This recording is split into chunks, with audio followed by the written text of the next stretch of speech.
Gente, eu vou gravar um vídeo, uma música da Larissa Manoela, espero que você goste. Um beijo. Vamos lá.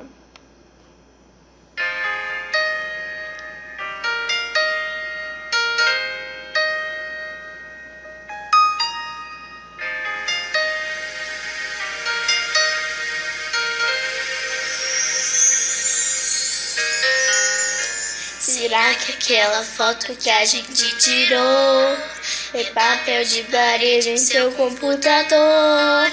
Será que já falou da gente pros seus pais?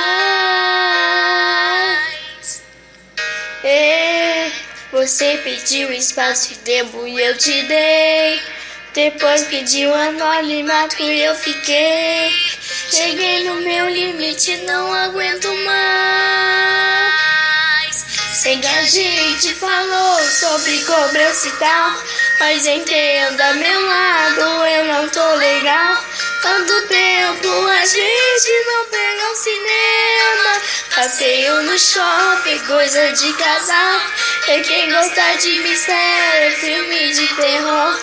O meu jogo é aberto, jogo do amor. Quero tudo bem simples como todo mundo, isso é normal. Tô fugindo de quê? Por que ser assim? Tá com medo de quê? Não pensa em mim. Por que tá escondendo? Se não tá devendo, me explica essa história, eu preciso entender. Tá fugindo de quê? Por que não falar? Tá com medo de quê? Medo de amar. Se tá do meu lado, pra que tanto cuidado? Amor desse jeito não dá pra esconder.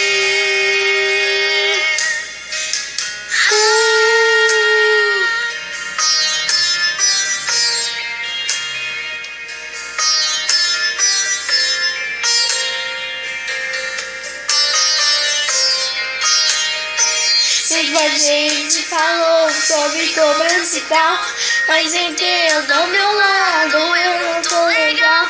Quanto tempo a gente não pega o cinema? Passeio no shopping, coisa de casal. E quem gosta de mistério é filme de terror. O meu jogo é aberto, o jogo do amor. Quero tudo bem simples como todo mundo, isso é normal. Tá fugindo de quê? Por que ser assim? Tá com medo de quê? Não pensa em mim.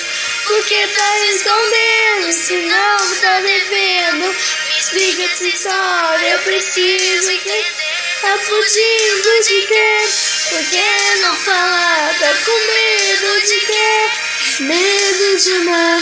Se tá do meu lado, pra que tanto cuidado? Cuidado, um amor desse jeito não dá pra esconder.